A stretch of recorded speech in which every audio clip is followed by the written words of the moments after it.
வணக்கம் உறவுகள் நம்ம சுந்தரலாம். நீங்கள் எப்படி இருக்கிறீங்க? நல்லா இருப்பீங்க நான் நினைக்கிறேன். நானும் அதே போல் தேவனுடைய சுத்த கிருபையால் வேறு லெவலில் இருக்கிறேன். வாங்க காணொலிகளை போவோம். என்னென்னு கேட்டால் காலையில் எழுதி வயல்படி ஜெபிச்சுட்டு சபையாரோடு கூடிய ஜெபிச்சுட்டு அதுக்கு பிறகு வேலிடத்துக்கு போயிட்டு வேலிடத்தை பார்த்தா இன்றைக்கு ஒரு வயதான ஒரு ஆளுடைய பிறந்த நாள் செய்திருந்தார்கள். அந்த பிறந்த நாள் நேரத்துக்கு முடித்து விடுவார்கள் என்று பார்த்தால் ஒந்தர விழா டேசர் இந்த போமாஸ் இந்த கேஃபே அதுக்கிட்ட அல்கோல் என்று சொல்லி நேரத்தை இழுத்துட்டினா நேரம் மட்டுமட்டாக இருக்குது என்று பார்த்தால் ஓடி வந்து பார்த்தா என்னென்னு சொன்னால் கலப்பாக இருந்தது. டக்கண்டு என்னுடைய நண்பர்கள் எல்லாம் வேலை செய்கிற நண்பர்கள் எல்லாம் புரிஞ்சுக்காரெல்லாம் அதில் அல்கோல்களோடு நின்று கொண்டிருக்கிறேன். நான் உடனே பார்த்தேன், பிரிட்ஜுக்குள்ளே கையை விட்டேன். மூணாண்டைக்கில் பொறுப்பானவிட்ட சொல்லணும் ஒரு அன்னாஸ் எடுக்கிறேன் எடுத்துக்கொள்ளு சொன்னால் உடனே எடுத்தேன். ஓடி வந்தேன், டக்கண்டு ஒரு குளியலை போட்டேன், களைச்சி பிடிச்சி வந்தேன். உண்மையிலேயே 3 நிமிஷம் தான் ட்ரெயினுக்கு இருக்குது. எப்படி போகிறது? கார் ஒரு இழுத்து இழுத்தேன், கொண்டு வந்து பார்க்கிங் பண்ணினேன். ஓடி வந்து டிக்கெட் எடுக்க போகிறான் என்ற கடையில் உள்ளுக்குள்ளே வந்துட்டேன். ட்ரெயின் படிக்கிறது இப்படி தான் வெளிநாட்டில் எல்லாருடைய வாழ்க்கையும் என்னுடைய வாழ்க்கை என்று சொல்லி மாத்திரம் நீங்கள் நினைக்கலாம். ஃப்ரான்ஸில் இப்படியான வாழ்க்கைகள் இருக்கும் இப்படி என்று சொல்லி நீங்கள் வெளியில் நினைக்கலாம். இங்கு வாழ்க்கை மிக மிக கஷ்டம். ஆனால் போராடித்தான் நாங்கள் முன்னுக்கு வரணும். ஆனால் நாங்கள் போராடி முன்னுக்கு வாரது கூட யாருக்குமே பிடிக்காது. எனக்கு இந்த வயதுக்கு நான் சொல்கிறேன், யாருக்குமே பிடிக்காது. எப்பயும் சபையார் மாத்திரம் அன்பாக எங்களுக்காக பாராப்பட்டு ஜெயிப்பார்கள், இரக்கம் பாராட்டுவார்கள். என்னென்னு கேட்டால் அவருக்குள்ள தேவ அன்பு இருக்கிறபடியால் இன்றைக்கு நான் சுகபலத்தோடு இருக்கிறது தேவனுடைய அன்பு தான். பாருங்கள், அனனாஸ் இது வேறு லெவலில் இருக்கும். இதே மாதிரி வேறு இதெல்லாம் இருக்குது. நான் எப்போயும் அனனாஸ் தான் எடுப்பேன். ஏன்னு கேட்டால் அனனாஸ் எனக்கு பிடிக்கும். அதனால் அனனாஸ் எடுத்தேன். பிடிப்போம். கொஞ்சம் நேரமாகட்டும், ட்ரெயின் ஓடிக்கொண்டிருக்குது. அப்போ சிலர் நினைக்கலாம் வன்னி மலத்தில் சுற்றி பண்ணால் நல்ல ஃப்ரீயாக நல்ல மாதிரி இருக்கிறாருன்னு சொல்லி. அதற்கு நான் கஷ்டப்படுறேன். உண்மையிலேயே அதற்காக நான் கஷ்டப்படுறேன். ஏன் கஷ்டப்படுறேன்னு கேட்டால் என்ன நான் தான் பாதுகாத்து கொள்ள வேண்டும், என்ன நான் தான் காப்பாற்ற வேண்டும். உங்களுக்கு ஒரு கதை என்று சொல்கிறேன், படித்தான் கேளுங்க. இங்கே எல்லா எங்களுடைய ஸ்ரீலங்கன் அது முஸ்லீம் மக்களாக இருந்தாலும் சரி, தமிழ் மக்களாக இருந்தாலும் சரி, சிங்கள மக்களாக இருந்தாலும் சரி, எல்லோரும் இங்கே வருகிறோம். ஆண்கள் தான் முதலில் வருகிறோம். ஆண்கள் என்ன செய்கிறோம்னு கேட்டால் குடும்பங்கள் ஊரில் இருக்கும். சிலர் சின்ன வயதிலே இங்கே வந்துடுறார்கள். இங்கே குடும்பமாகி வாழ்கிறார்கள். அதுவும் ஒரு கஷ்டமான சூழ்நிலை தான். அங்கே விட்டுட்டு இங்கே வாழ்ந்து விசா எடுத்து கூப்பிடுவது கஷ்டமான சூழ்நிலை தான். இப்படி இருக்கும் பொழுது ஆண்களை குறித்து நீங்கள் சற்று யோசிக்க வேண்டும். அதாவது தாய் தகப்பனோடு வாழ்ந்தாலும் சரி, கணவன் மனைவியாக வாழ்ந்தாலும் சரி, பிள்ளைகளோடு வாழ்ந்தாலும் சரி, தகப்பனை பற்றி யோசிக்க வேண்டும், அண்ணன் தம்பியை பற்றி யோசிக்க வேண்டும், சித்தப்பா பெரியப்பா மாமா மச்சான யோசிக்க வேண்டும், நண்பர்களை யோசிக்க வேண்டும். ஏன்னா ஆண்கள் இங்கே நிறைய கஷ்டப்பட்டு இவ்வளவுக்கு கஷ்டப்பட முடியுமோ கஷ்டப்பட்டு ஒவ்வொன்றாக சிறுக சேர்த்து அதிலிருந்து மேலே வரணும் என்று நினைக்கிற பொழுது என்ன நடக்குதுன்னு கேட்டால், ஒரு காலமும் எனக்கு என்னுடைய நண்பர்களால் எனக்கு ஒரு பிரச்சனையும் வந்ததில்லை. ஒருவரை நான் நண்பர் என்று வச்சிருந்தேன். அவரால் வந்த பிரச்சனை அவர் இன்றைக்கு என்னோட எந்த விதமான கதை பேச்சுக்கிட்ட நானும் கதைக்கிறதில்லை. ஏனென்று கேட்டால் அவருடைய மனச்சாட்சிக்கு தெரியும் அவர் செய்கிறது எப்படி என்று சொல்லி. நான் இதுவரையில் யாருக்கும் எந்த கெடுதலும் செய்ததில்லை, எந்த விதமான துரோகமும் செய்ததில்லை. எல்லாரோடும் நேரடியாக கதைக்கிற பழக்கம் எனக்கு இருக்கே தவிர எந்த விதமான கெடுதலும் செய்ததில்லை. அப்படி செய்ய நினைக்கிறது கிடையாது. காரணம் என்னென்னு கேட்டால் நான் 2006 இந்தியாவில் பைபிள் எடுத்துகிட்டு இருக்கேன். அந்த பைபிளுடைய அன்பு என்னை இன்று வரைக்கும் சந்தோஷமாக வாழ வச்சு கொண்டிருக்கிறது தான் உண்மை. இப்படி இங்கே கஷ்டப்பட்டு நல்லா வரும்பொழுது சொந்தங்களுக்கு பிடிக்காது. சில நண்பர்களாக நல்ல நண்பர்கள் இல்லை, சிலருக்கு பிடிக்காது. நண்பர்கள் என்று சொல்லக்கூடாது. நண்பர்கள் எப்பயுமே இன்றைக்கெல்லாம் எனக்கு உதவியாக இருந்துக்கிட்டால் என்னுடைய நண்பரும் என்னோட நல்லா பழகிற வயதுக்கு மூத்த அண்ணன் தம்பிகளும் தான் எனக்கு நல்ல உதவி, உண்மையை சொல்லப்போனால்.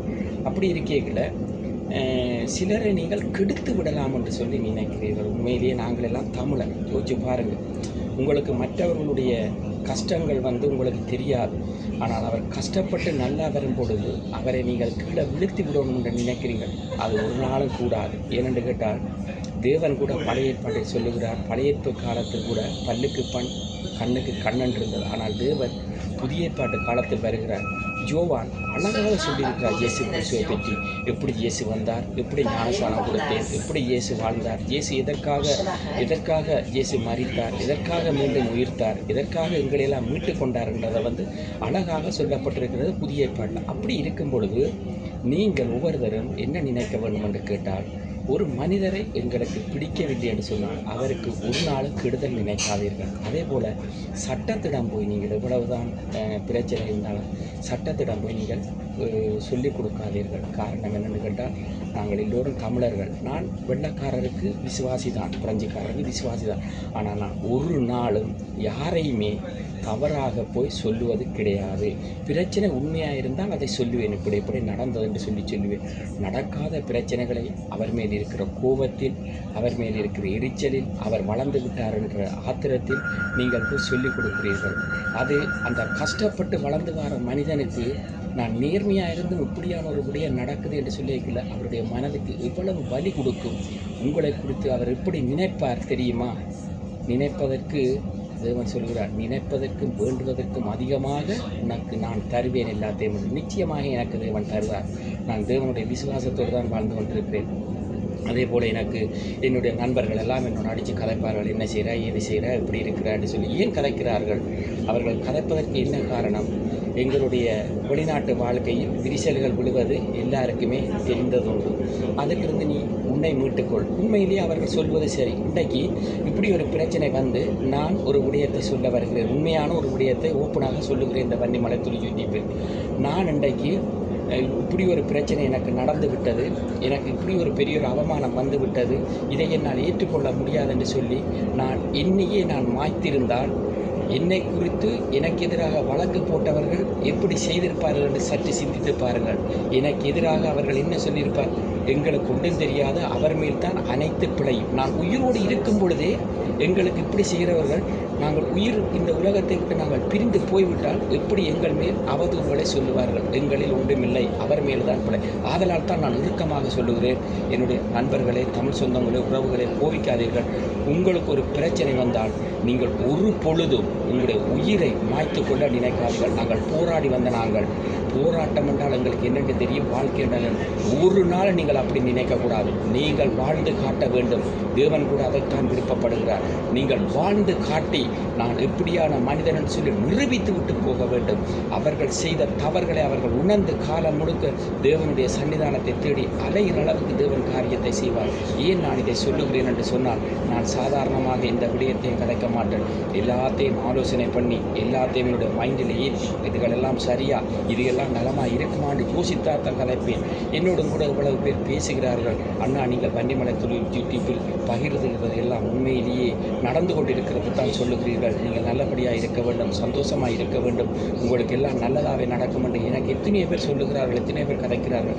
ஏறக்குறைய 89 வாட்ஸ்அப் நம்பர் மாத்திரம் இதுவரையில் இந்த ஃபோனில் சேவ் பண்ணப்பட்டிருக்கிறது. அனைத்தும் தேவனுடைய தந்தை எனக்கு பெரிய கிருபை.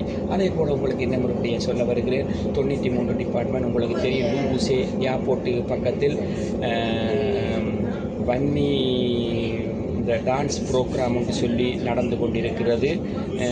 அதை உங்களோட பிள்ளைகளை கூட்டிக் கொண்டு போய் நீங்கள் அந்த இடத்தில் பார்க்கலாம். நீங்களும் அதில் பங்கு பெற்றுக் கொள்ளலாம். அதை அழகாக நடத்தி கொண்டிருக்கிறார்கள். அது என்னுடைய நண்பர்கள் தான் அதில் சில புகைப்படங்களையும் வீடியோக்களையும் எடுத்துக்கொண்டிருக்கிறார்கள். உங்களுக்கு விரும்பி நேரங்கள் இருந்தால் பிள்ளையுடைய பள்ளிக்கூட லீவு கூட்டிக் கொண்டு போய் அந்த இடத்தில் நீங்கள் காட்டுங்கள். அது உங்களுக்கு நலமாக இருக்கும். அதே போல் இன்றும் கூட ஆராதனை 6 மணிக்கு தொடங்கி 8-8:30 மணிக்கு முடிந்த பிறகு லாக்குர்ணையில் ஒருவரை பார்க்க வேண்டும். அவரும் கூட வன்னிமலை துளி யூடியூப்பில் தன்னுடைய தொழிற்சாவனத்தை வீடியோ எடுங்கள் என்று சொல்லியிருந்தார். இன்றைக்கு இரவு எடுக்க முடியாது, அவரோடு பேசிவிட்டு அவரை தருகிற டைமுக்கு போய் நான் எடுக்க வேண்டும். வேலை என்றாலும் கூட ஒவ்வொருவரும் விருப்பப்பட்டு கேட்கும் பொழுது நான் அதை செய்து கொடுத்து கொண்டிருக்கிறேன். அதே போல் நீங்கள் நல்ல சுகபலத்தோடு இருக்க வேண்டும்.